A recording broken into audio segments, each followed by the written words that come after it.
नमस्कार दोस्तों, कैसे आप लोग। मैं आशा करता हूँ कि आप ठीक ही होंगे। आज हम बात करेंगे ब्रिक्स के बारे में। जैसे BRICS, ब्रिक्स। ब्रिक्स में कौन कौन से देश शामिल हैं? तो भारत सॉरी बी से ब्राज़ील, आर से रूस, आई से इंडिया और सी से चाइना यानी कि चीन, और एस से साउथ साउथ यानी कि दक्षिण अमेरिका, वो सॉरी दक्षिण अफ्रीका, साउथ अफ्रीका। कौन सा देश है? South Africa. एक, दो, तीन, चार, पाँच, यानी कि पांच देशों के नाम पर ब्रिक्स है। ये पांच वो देश हैं जिनमें दुनिया की जीडीपी का लगभग 35% हिस्सा इसके अंतर इन देशों के अंतर्गत आता है। अब मैं सबसे पहले एक बात देख लूँ कि भैया ब्रिक्स आजकल क्यों महत्वपूर्ण होता जा रहा है। तो इसका मुख्य कारण है कि अभी अभी रूस के रूस के कजान में, कौन सा शहर है?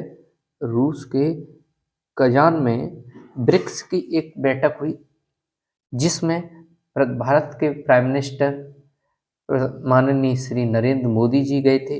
और उसमें चीन के राष्ट्रपति से मुलाकात हुई और उनसे कुछ लद्दाख वाले क्षेत्र में जो गलवान घाटी है उसको लेकर, उस विवाद था जो 2020 की गलवान घाटी थी, जो झड़प हुई थी, उसको लेकर कुछ बातचीत हुई।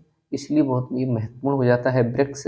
और उनसे कुछ समझौता हुआ है, तो दोनों देश उस क्षेत्र से अपनी सेनाएं हटाने की बात कर रहे हैं। और लगभग वो अक्टूबर के अंत में जाकर के वो दोनों देश अपनी अपनी सेनाएं थोड़ा पीछे कर लेगा और गश्त वहां पर की जाएगी जहां पर पहले से ये करते आ रहे थे, पेट्रोलिंग। उसके बाद क्या है, अब हम देख लेते हैं कि भाई ब्रिक्स की स्थापना कब हुई। तो ब्रिक्स की स्थापना 2006 में। कब? 2006 में। कुछ देश हैं जैसे ब्राजील है, रूस है, और भारत है यानी कि इंडिया है, और चाइना, इन देशों के द्वारा इसकी स्थापना की। बाद में साउथ अफ्रीका यानी कि दक्षिण अफ्रीका तो इसमें बाद में आकर के जुड़ा था। तो 2006 में इसकी स्थापना हुई ब्रिक्स की। और ब्रिक्स क्यों महत्वपूर्ण है? सबसे बड़ी मैंने आपको बात बता दी कि इसमें इन देशों में यानी कि पूरे विश्व की आधी लगभग जनसंख्या इन देशों में निवास करती है। तो ये महत्वपूर्ण हो जाता है। इसके बहुत सारे मुद्दे हैं। अभी अभी में जो अक्टूबर 2024 में ब्रिक्स की जो बैठक हुई है रूस के कजान शहर में, जिसमें नए देश शामिल हुए हैं, जिनमें से कुछ देश हैं जैसे मिस्र है, इथोपिया है, इथियोपिया एक इथोपिया है, ईरान है, और एक और शहर है इसमें संयुक्त अरब अमीरात। ईरान और संयुक्त अरब अरब अमीरात अमीरात यानी यूएई इसमें शामिल है। तो हाल ही में अक्टूबर 2024 में रूस के कजान में जो मीटिंग की गई है, वो इसमें ये चार देश अभी हाल ही में शामिल किए गए हैं, सदस्य के रूप में शामिल किए गए हैं। और इसलिए ये बहुत महत्वपूर्ण हो जाता है। और पाकिस्तान को हालांकि शामिल से हटा दिया गया है उसको, क्योंकि इसने अप्लाई तो फॉर्म बहुत पहले ही कर दिया है कि भाई हमें भी ब्रिक्स में शामिल कर लो। लेकिन अभी इस समूह संगठन के द्वारा पाकिस्तान को इसमें शामिल नहीं किया गया है अभी जो रिसेंटली जो मीटिंग हुई है, वो बैठक हुई है अक्टूबर 2024 की, वो मिस्र, इथोपिया, ईरान और संयुक्त अरब अमीरात यानी कि चार देशों को अभी हाल ही में ब्रिक्स में शामिल किया गया है। इसके प्रमुख विषयों की बात कर लेंगे भाई। ब्रिक्स यानी कि जो ब्रिक्स है ना, ब्रिक्स 2024 के प्रमुख विषय कौन कौन से हैं? प्रमुख विषय कौन कौन से रहे? तो सुनिए, प्रमुख विषयों में हम देखते हैं, इसमें सबसे पहले जो प्रमुख विषयों में वैश्विक आर्थिक स्थिरता लानी है। वैश्विक वैश्विक आर्थिक वैश्विक आर्थिक स्थिरता यानी आर्थिक स्तर, पैसे की हलचल को खत्म करना है। जैसे कोई डॉलर बढ़ रहा है, कोई घट रहा है, किसी का जो जो हलचल होती है, तो इसकी स्थिरता को हमें बनाए रखना है।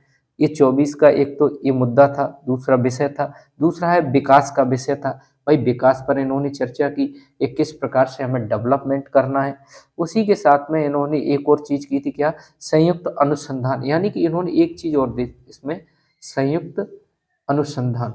अब अनुसंधान का मतलब अनुसंधान अनुसंधान का मतलब यह है कि भैया मिलकर के किसी चीज़ों पर अनुसंधान करेंगे। कोई एक देश पूरी तरह से किसी काम को नहीं कर रहा है तो उसका अन्य देशों का भी उसमें सहारा लेंगे अपन लोग। उसके बाद नवाचार और पर्यावरण। अब नवाचार यानी नवाचार, नई नई खोजों को, नई नई चीज़ों को डेवलप करना, इसमें ये भी एक इसका प्रमुख विषय था। पांचवा जो विषय इसका था वो जलवायु परिवर्तन है। जलवायु, भाई जलवायु परिवर्तन को लेकर बहुत सचेत है सारे संगठन। परिवर्तन, ये परिवर्तन क्या होता है, जलवायु परिवर्तन। भाई वर्तमान में जलवायु परिवर्तन तेजी से हो रहा है, जैसे कि बारिश, धूप का अधिक पड़ना, गर्म होना, बारिश का यानी कि जब गर्मी पड़ेगी तो भाई बर्फ पिघलेगी, जब बर्फ पिघलेगी तो समुद्रों का जल स्तर बढ़ेगा, जिससे बहुत सारे देशी द्वीपों को खतरा है। तो इस जलवायु परिवर्तन इसका विषय रहा था। एक पर्यावरण संरक्षण, छठवा पर्यावरण पर्यावरण संरक्षण का भी विषय रहा। भाई पर्यावरण संरक्षण का कौन सा विषय था, यानी कि पर्यावरण को हमें सहेजना है, इसकी सुरक्षा देनी है, और पर्यावरण अधिक से अधिक मात्रा में वनों की रखवाली करनी है, पेड़ अधिक से अधिक लगाने हैं, जंगलों का संरक्षण भी करना इसमें शामिल है, और डॉलर पर निर्भरता को कम करना। भाई सबसे मुद्दा प्रमुख है डॉलर पर निर्भरता को कम करना। इसका मतलब क्या है भाई, डॉलर पर निर्भरता को कम करने का मतलब है कि जो अमेरिका है ना, अमेरिका वर्तमान समय में बाबू बॉस बना हुआ फिरा है, सभी देशों पर ऐसा करता है, किसी भी में झगड़ा करा दे, किसी की सरकार को गिरा देता है। तो भाई हम डॉलर पर निर्भरता को कम करेंगे, जिससे हमें अमेरिका की करेंसी पर ज़्यादा डिपेंड ना रहना पड़े। यानी कि इसका मतलब है कि हम आपस में भी अपनी मुद्रा में ट्रेड कर सकते हैं। ये इसका प्रमुख एक और विषय है। अब इसका सुनो बात मेरी, इस थोड़ा सा एक और देख लो। वैकल्पिक मुद्रा पर चर्चा इन्होंने की। कौन सी? वैकल्पिक। भाई वैकल्पिक, अब वैकल्पिक मुद्रा का मतलब है कि ये सोच रहे हैं कि भाई ऐसी कौन सी करेंसी है जिसमें हम अपना ट्रेड करें, यानी कि व्यापार करें। तो ये वैकल्पिक मुद्रा भी खोजने की कोशिश कर रहे हैं, कुछ ऐसी मुद्राएं जो जिनसे हम आपस में व्यापार कर ले। ये वैकल्पिक मुद्रा होती है आने वाली कुछ मुद्रा भविष्य की, तो उन पर इन्होंने चर्चा की है। बस इतना ही हमारा इसको लेकर के ब्रिक्स को। थैंक यू दोस्तों, और आप चाहें तो आप स्क्रीनशॉट ले सकते हैं, इसको सीधा कर दो। Thank you.